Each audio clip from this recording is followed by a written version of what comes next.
As I said, you want to break these down to this level probably once a month, okay, or maybe every 200 to 250 hours. Okay, the guides and the power feeders, as I said, usually every couple weeks or maybe 80 to 100 hours, okay. So to get to the guides, guys, you're going to use your guide wrench, okay. You don't really need any other tools. Okay, your guide wrench takes out both the upper and the lower guide, and the C is actually for the common guide. We're going to get to that when we take the heads completely apart. Okay, U is for the upper, D is for the lower. Okay, for some reason, Asians are up and down. You know, it's always up and down. I don't know why they say that instead of upper and lower. It's never lower; it's always down. So, anyways, the upper flush cup, guys, comes off by spinning out the housing that holds it in place. Okay, that just spins off. Splash guard then comes off.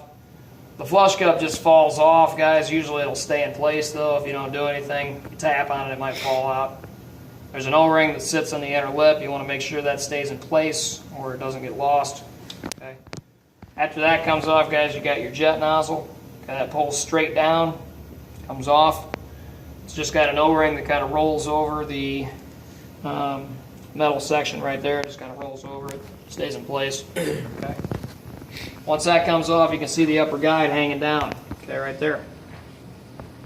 Okay, so we're going to use the U and the guide wrench. Going to get on the flat section of the guide, and we're going to spin it out.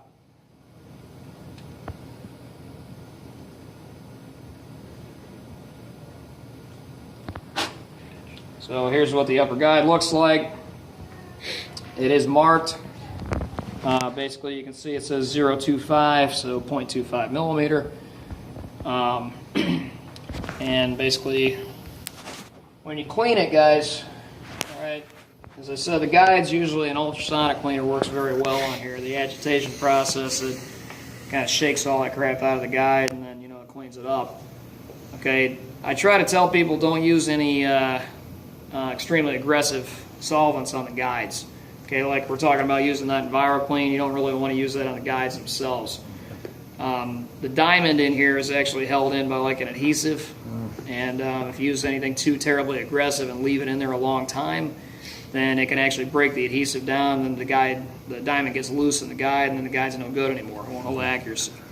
So usually on the guides, I use like an alkaline cleaner or something like that, something that's almost just like soap. Yep. Simple Green works pretty well as well. You can just dilute that with a little bit of water. That's fine. Okay. You can use the acid cleaner to an extent, the EnviroClean, but if you put it in the ultrasonic cleaner, like a minute or two tops. Yeah. Okay, and then you got to make sure you rinse it really, really well. Okay. Now Matt was saying that the jewelry cleaner that comes in the jewelry cleaners is fine if you buy a jewelry cleaner. That's fine. That's like an alkaline cleaner. That's what that is. Yeah, that's not aggressive at all. No. As I said, one for pearls because they have another solution that comes with it. Usually, that's even finer, but yeah, I'm sure it's fine for. No, the that's stuff. totally fine. As I said, if you do use the EnviroClean, guys, just don't leave it in there very long. See, the problem is somebody throws the guides in there because they're doing maintenance on the machine. They turn the ultrasonic cleaner on there, and then they forget about them, and they sit in there 8 hours, and then they ruin the guides. Yep. So if you use something very mild, then if that happens, no big deal. Okay. When you get this thing clean, guys, to check it, okay, what I always do is I take the wire and I push it through the guide and make sure that it doesn't have any obstructions. Okay, it goes through nice and smooth. I also check the cross hole. Okay, there's a cross hole that goes through the guide for aeration. Okay, the wire should go through that cross hole as well. My eyes aren't quite as good as they used to be. Okay, so basically the wire goes through the cross hole. Everybody sees that. Okay, lower one's going to be the same way. Okay, the lower guide, guys, can be accessed by spinning the guide, the flush cup housing out. Flush cup comes off. Wave washer comes off. Okay, that's where the lower flush cup gets its spring. Push it down, it compresses that wave washer. Okay. Once you get to that, you got the lower guide. Okay, you're going to use the D for down. Spin the lower guide out. Okay, technically, guys, you can thread the lower and the upper and the lower, but I mean, if you look at them, you can tell that, you know, this one's supposed to be the lower because it's got basically an inlet that the wire would go in. If you put this one in the lower, the wire would never make it in there. No lead in. okay, because it's got just a, you know, Straight flat top. right, wire never make it in there. But technically the threads are the same, so yeah, you could mix them up. But, you know. Lower one, guys, same deal. Pass the wire through the guide and also through the cross hole.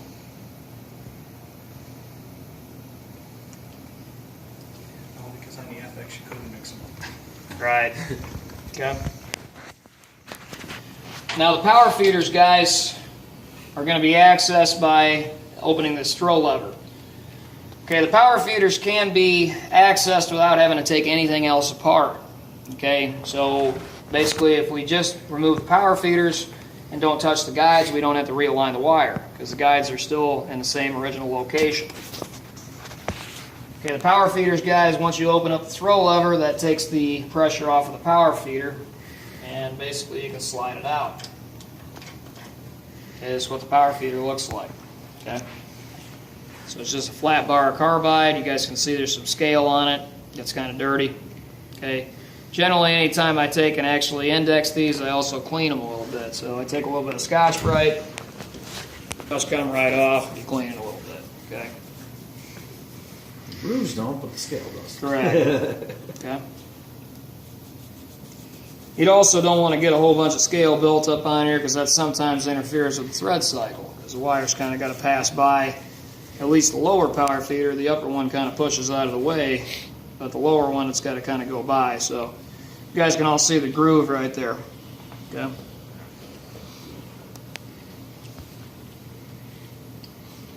So when you're actually indexing these power feeders, guys, okay, after you clean them up, you got your power feeder adjustment tool, okay, which is located right here. All right. This thing's a little bit hokey, but it works. Okay. So what you do is they both burn on the back side, guys. All right. So starting on the back side, you go from right to left. Okay, you got one side that says upper, one side that says lower. Okay, so when you're starting this off, you're going to push this thing in here until you can see the numbers on here. You got 1 through 12. You're going to line the 1 up with the side of the head right there. Okay, then you lock it down. Okay, when it comes time to index them, you push it to the 2, lock it down. Then the 3, then 4, then 5, 6, all the way to 12. Okay. Once you've gone to 12, you go to the other side, and you go 13, 14, 15, 16, all the way to 24. Okay, once you've gone 24 times, take it out, flip it around, 1 to 12, 12 to 24 again. You got 48 indexing points. Okay. Now, both power feeders should always be on the same number, guys, okay?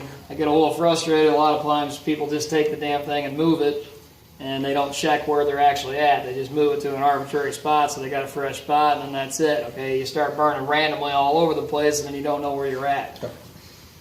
Okay, so try and keep track of it on each one of them. Now, technically, you can measure it, guys, okay? If I take this thing out of here, this is the way it was in, okay, and I flip it around and lay it on top, okay, you can see the groove is lined up exactly with the 1. Okay. So you can check and see where the grooves are. Then it would be 2, 3, 4, all the way to 12. Okay, now basically, it goes from the center out, and then the center out the other way. It doesn't go from one side all the way across. That's why the first groove is in the center. Okay. So I'm just going to basically set this thing up back on the 1. I'm going to tighten up the throw lever just a little bit. So right there I'm on the 1, and I'm going to tighten it up, and that's it. Okay. The lower one, guys, you're not going to line it up with the edge of the head right here. You're going to line it up with the edge of these little ears sticking out. Okay. So on the lower, okay, you can see that it's at the 1 on the right side there at the edge of the ear. Okay, then you'll go 1 through 3 all the way to 12. And you'll go 13, 14 to 24, same thing. Flip it around, go 1 to 12, 12 to 24 again. Okay. So if you line it up at the side of the head instead of the ear itself, you'll push the thing out of the head before it gets to 12. Okay. So same thing. If I pull out the lower, okay, I can check it on the lower. I lay it up top. I can see there's the groove in the 1.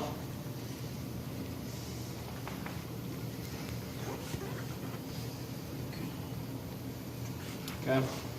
Somebody's already kind of moved this thing around a few times, but these other grooves are just like almost surface grooves. Not really any type of a burn-in in there. So, Is there anywhere on the controller to, mark what notch you're on? there's not really anywhere on the controller to mark what notch you're on. But if you take and check it before you pull it out, Then you can tell. then you'll know. Yep. Okay, so when you go into the maintenance screen, as I said, you have your timer for your power feeders. Once that hits 80 hours, you know you're ready to index them. You move it to the next notch, you reset the elapse, and then you're in good shape.